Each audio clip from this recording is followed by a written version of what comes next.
Imaginez un instant que vous entriez à l'hôpital pour une opération considérée comme totalement banale. Peut-être une intervention de routine, quelque chose que les médecins pratiquent plusieurs fois par jour, au point que tout semble presque mécanique. Vous êtes stressé, évidemment, mais on vous rassure rapidement. Et soudain, alors que tout semblait se dérouler normalement, votre cœur s'arrête. Les alarmes retentissent dans toute la salle, les médecins se précipitent, l'équipe panique. Et pendant quelques secondes, votre vie ne tient plus qu'à un fil. Puis, un anesthésiste intervient avec un calme presque irréel.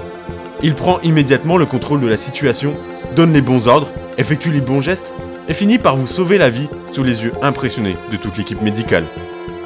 Sur le moment, tout le monde voit en lui un héros.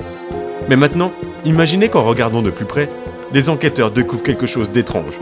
Cet homme était présent lors de quasiment tous les incidents inexpliqués survenus dans ces cliniques depuis plusieurs années. Et c'est précisément ce qui va transformer un médecin respecté de Besançon en personnage central de l'une des affaires criminelles les plus troublantes de l'histoire médicale française. Bien le bonjour jeunes gens, on se retrouve à l'intérieur, c'était pas prévu. Je voulais faire une vidéo dehors, mais ma voiture est au garage. Voilà, super ma vie. Du coup, on va parler d'une histoire qui s'est passée récemment dans ma petite ville de Besançon, qui est pas si petite, c'est quand même la capitale de Franche-Comté, mais par rapport à certaines villes, c'est très petit. C'est une affaire horrible, littéralement. C'est une affaire horrible qui s'est passée il y a quoi, 1 an à tout casser, et l'affaire n'est pas encore terminée, car ça se passe encore au tribunal, parce que vous le savez, le tribunal est très long pour mettre en prison une personne qui devrait y être dès le début. Avant que son nom ne fasse la une des journaux télévisés, Frédéric Péchier était considéré comme un anesthésiste incroyable. Dans le milieu hospitalier, beaucoup de personnes le décrivaient comme quelqu'un de brillant, techniquement irréprochable, capable de gérer des situations critiques avec une efficacité qui défie toutes les lois de la logique. Certains collègues admiraient son niveau, d'autres le trouvaient arrogant, mais dans tous les cas, personne ne niait qu'il avait une présence forte dans les blocs opératoires. Pour cette histoire, il faut comprendre quelque chose d'important. Un anesthésiste, ce n'est pas seulement la personne qui endort les patients. En réalité, pendant l'opération, c'est lui qui s'assure de toutes les fonctions vitales de la personne, du corps humain, littéralement. La respiration, le rythme cardiaque, l'oxygénation du cerveau, tout y passe et c'est lui qui gère tout. Pendant que le chirurgien, lui, s'occupe de l'opération en elle-même, l'anesthésiste, lui, s'assure littéralement que tu es encore en vie. C'est un métier où la moindre erreur peut avoir des conséquences immédiates et dramatiques. Ce qui explique pourquoi les anesthésistes ont souvent une image de médecins très techniques, presque comparable à des pilotes d'avion, gérant plusieurs commandes en même temps. Sauf que dans cette affaire, les incidents vont arriver souvent, beaucoup trop souvent, ce qui va devenir forcément très étrange et va poser une certaine question. Est-ce que ces incidents, ces accidents, sont-ils réellement des accidents? Pendant plusieurs années, certaines cliniques byzantines et byzantins, ce sont les habitants de Besançon, ces cliniques vont avoir des faits plutôt troublants. Des patients relativement stables, jeunes, qui n'ont aucun antécédent, vont se retrouver à avoir des arrêts cardiaques sur la table d'opération, ou des complications extrêmement violentes, alors que pourtant c'était peut-être une opération toute simple, rien de très grave et plutôt facile à faire. Au départ, personne n'imagine un acte criminel, ce qui est assez compréhensible, car en médecine, même lorsque tout est parfaitement maîtrisé, que l'opération est simple avec un patient stable, une erreur ou tout simplement le corps humain est tellement imprévisible que tout peut arriver.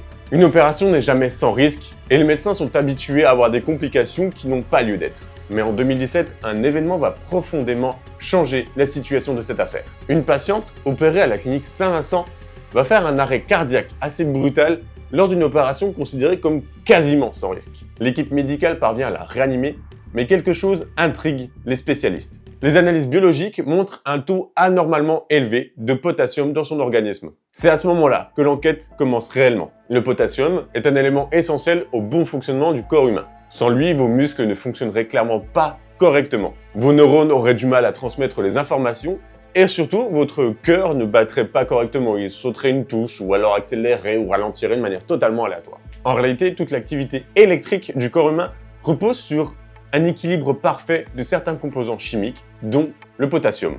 Le problème, c'est que c'est bien d'avoir du potassium, mais pas en trop grosse quantité, sinon ça devient très toxique. Donc on en conclut que si le taux de potassium augmente de manière brutale dans le corps humain, le cœur commence à bugger, il comprend pas ce qui se passe, il accélère, ralentit, il fait des trucs bizarres. Les battements du cœur deviennent même tellement anarchiques qu'il finit littéralement par s'arrêter. Et c'est pas quelque chose, le potassium, on le détecte pas forcément dans des analyses si on pense pas à le chercher. Il y a une analyse très spécifique pour le trouver, et généralement c'est pas ce qu'on pense à retrouver en premier. Et ce détail est très important dans une enquête criminelle, car le potassium étant déjà présent dans le corps humain, aucun moment on se dit « il faut chercher le potassium ». Ce n'est donc pas ce qu'on appelle un poison spectaculaire, tel que le cyanure, où on en trouve de toutes sortes d'odeurs et de couleurs différentes. Non, au contraire, c'est un poison très efficace, mortel, très discret, et surtout, il faut s'y connaître pour savoir ça. Maintenant, vous le savez aussi, donc vous êtes des connaisseurs. Et plus les enquêteurs avancent dans ce dossier médical, plus ils découvrent des coïncidences étranges. Comme par exemple le fait que Frédéric Péchier apparaît systématiquement dans tous les cas d'arrêt brutal pas cohérent. À partir du moment où les analyses médicales révèlent dans certains dossiers des taux élevés de potassium, on se rend compte que c'est littéralement peut-être un tueur en série. En tout cas, l'univers médical de Besançon change drastiquement et passe dans une ambiance très sombre. Ce qui ressemblait jusque-là à de simples, malheureux accidents médicaux deviennent plutôt des actes criminels. Et dans ce genre de cas, le retournement psychologique est d'autant plus puissant, d'autant plus troublant, car ce ne sont pas simplement des erreurs médicales, mais littéralement un médecin, une personne en qui on donne notre confiance, qui crée des actes criminels. Et ça, c'est littéralement horrible. Juste, il transforme un bloc opératoire où on est censé sauver des vies, sauver des maladies, en une scène de crime. Les enquêteurs de la police judiciaire vont à partir de ce moment-là, au moment où ils ont enfin compris que c'est un médecin peut-être qui est un tueur, là l'enquête va prendre un tout autre niveau, ça va être un travail gigantesque. Ils reprennent des années entières de dossiers médicaux et examinent tous les comptes rendus des blocs opératoires. Ils analysent les produits utilisés lors des opérations et ils essaient surtout de comprendre s'il y a bien un point commun entre tous ces incidents. Et très vite, un nom revient sans cesse. Vous le devinez, Frédéric Péchier. Au départ, les soupçons restent extrêmement prudents. Il faut bien comprendre qu'accuser un anesthésiste de faire exprès de créer des arrêts cardiaques, c'est quelque chose de colossal sur le plan judiciaire. On ne parle pas seulement d'une faute professionnelle ou d'une négligence médicale, mais potentiellement d'empoisonnement commis sur des victimes vulnérables, parfois déjà endormies, incapables de se défendre ou même de comprendre ce qui leur arrive. Les enquêteurs décident donc d'élargir leurs recherches à des cas médicaux semblables qui sont arrivés il y a fort longtemps, considérés comme de simples accidents médicaux. Et plus ils remontent dans le temps, plus les statistiques deviennent troublantes. Certains patients étaient jeunes, d'autres étaient littéralement en pleine forme, sans antécédents, rien du tout. Et pourtant, les accidents graves semblaient se multiplier autour du même praticien. C'est justement ce qui pousse la justice à ouvrir une enquête beaucoup plus vaste. Lorsque Frédéric Péchier est finalement placé en garde à vue, l'affaire explose dans les médias. À Besançon, le choc est immense, évidemment. On parle d'un médecin connu localement et qui est respecté par le personnel hospitalier. Et dont certains patients considèrent encore aujourd'hui que ce Frédéric Péchier leur a sauvé la vie. Et c'est justement ce qui rend l'affaire extrêmement dérangeante.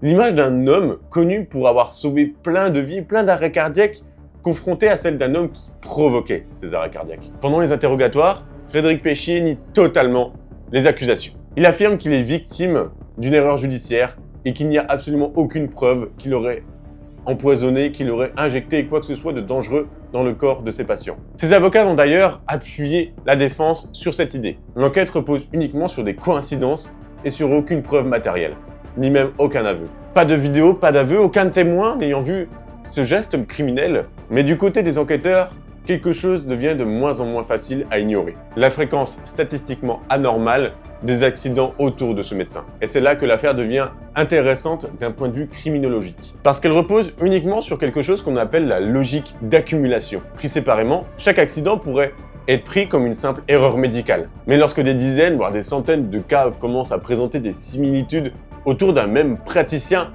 alors la coïncidence devient de plus en plus difficile à défendre. Au fil de l'enquête, les experts psychiatres vont de petit à petit avancer une hypothèse qui va beaucoup marquer l'opinion publique. L'hypothèse du pompier pyromane, littéralement. C'est un mécanisme déjà observé chez de nombreux criminels. On le tire du pompier pyromane car on connaît souvent, ça a déjà arrivé pas mal de fois, des pompiers qui font exprès d'allumer un feu pour aller l'éteindre et être traités en sauveur. Et donc ils pensent que Frédéric Péchier a ce même syndrome, le fait de devoir faire du mal pour pouvoir sauver la personne et être traité en héros. Dans le cas d'un anesthésiste, le scénario serait presque parfait. Provoquer discrètement un incident médical puis apparaître tel le héros, le médecin capable de sauver une personne dans une situation précaire, une situation atroce et dans l'urgence médicale. Il faut reconnaître dans un bloc opératoire que sauver une personne d'un arrêt cardiaque crée tout de suite, ou en tout cas assez rapidement, une forme d'admiration. Dans ces moments-là, tout repose sur quelques secondes de réaction.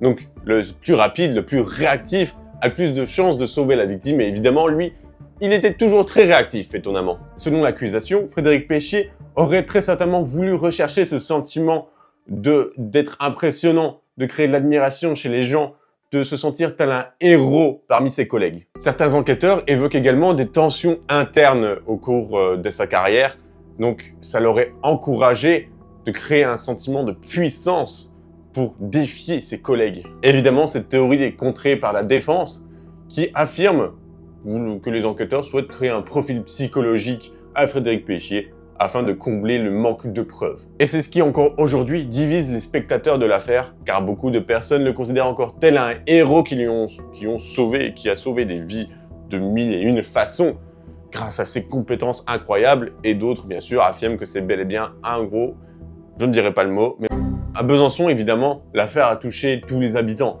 parce que ça touche quelque chose de très important, le milieu médical, où c'est un endroit où on entre dans un hôpital, on fait entièrement confiance au personnel médical, on ne s'attend pas à ce que quelque chose comme ça arrive. Alors évidemment, quand on découvre qu'un anesthésiste utilise cette position de confiance, le fait qu'on lui offre littéralement notre corps afin de créer des actes criminels juste pour se sentir en héros, ça met quand même un sacré coup au moral. Beaucoup de personnes ont commencé à regarder cette affaire tel un thriller, mais le problème c'est que c'était pas juste une série Netflix, ce sont de vrais patients, de vraies enquêtes, de vraies familles qui en souffrent, et un vrai criminel. Et c'est probablement pour cette raison que l'affaire Frédéric Péchier est assez passionnante, si je puis utiliser ce terme, parce qu'elle brouille complètement la frontière entre le médecin sauveur et le suspect idéal. D'autant plus que cette affaire est récente et surtout pas encore terminée. Et bien voilà, jeunes gens, j'espère que cette vidéo vous aura plu, que j'ai bien compté la vidéo, que quand je dis compter, c'est pas 1, 2, 3, hein, c'est la raconter quoi. Et j'espère qu'il n'y aura plus d'événements comme ça, mais je sais que l'être humain est suffisamment perfide pour recommencer. Enfin bref, je vous invite à liker, à commenter la vidéo et à vous abonner parce que je gagne toujours pas un centime. Ça fait 5 ans que je fais des vidéos, je gagne pas un centime. Je veux pas être ultra riche, hein.